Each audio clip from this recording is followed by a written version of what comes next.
이어서 오늘 아침 신문 보겠습니다. 먼저 매일경제입니다. 코로나19 사태로 외국인 노동자 입국이 막히면서 중소기업이 심각한 외국인 인력난을 겪고 있다고 합니다.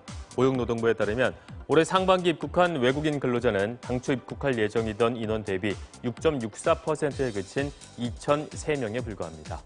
코로나19가 심각해진 지난 3월 26일부터는 외국인 노동자가 단 한 명도 입국하지 못했다는데요. 이런 상황에서 올해 체류기간 만료로 출국해야 하는 외국인 노동자가 3만 7천여 명에 달한다고 합니다. 건강식품, 의료기기 제품을 홍보하는 이른바 떴다방을 통해 고령층을 유인하는 행사로 고령 확진자가 지속적으로 발생하고 있다고 하죠. 하지만 여러 업체가 여전히 홍보관을 운영 중이라고 합니다. 신문이 한 홍보관에 가보니 수십 명의 어르신이 몰려 담요와 방석 등을 돌려쓰고 손소독제는 물론 체온계조차 사용하지 않았다는데요. 상황이 이렇지만 단속이 쉽지 않은데 이런 홍보관은 별다른 광고도 없이 주된 고객층인 노년층 사이에서 아름아름 퍼지는 소문을 통해서만 마케팅이 이루어지기 때문이라고 합니다. 재포장 금지 제도는 포장 폐기물 발생을 줄이기 위해 일단 포장돼 생산된 제품은 불가피한 경우가 아니면 재포장해서 제조, 수입, 판매하는 것을 금지하는 제도인데요. 그런데 지난 1월 개정 법령에 따라 예고된 환경부의 포장 제품의 재포장 금지 제도가 예정된 시행일을 불과 열흘 앞두고 내년 1월로 6개월 연기됐습니다.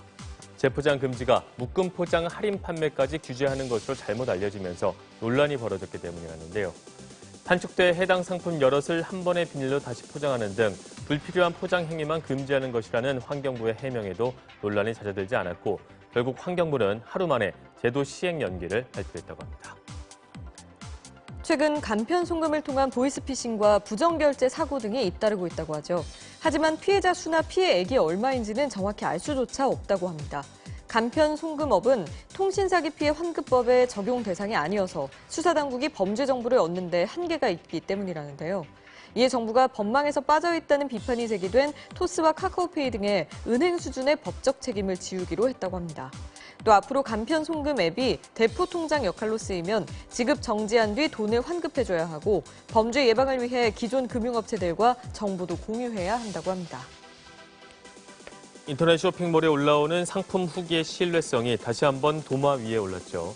그런데 이는 빙산의 일각에 불과하다고 합니다. 전문 대행 업체가 아르바이트생을 동원해서 아예 허위 내용의 후기를 만들어내는 경우도 쉽게 찾아볼 수가 있다는데요. 제품 구매자만 후기를 남길 수가 있는데 이런 조작은 어떻게 가능할까?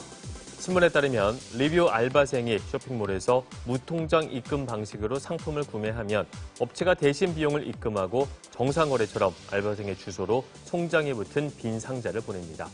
그럼 알바생이 해당 상품에 대해 별 5개짜리 후기를 올리는 식이라는데요.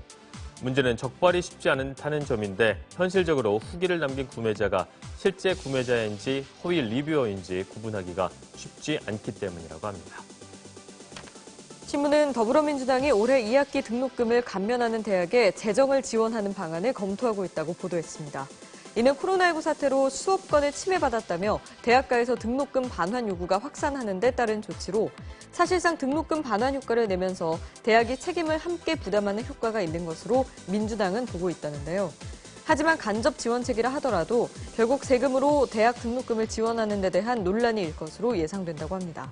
한편 미래통합당은 저소득층 핀셋 지원을 요구하고 있다고 합니다. 아침신문 살펴봤습니다.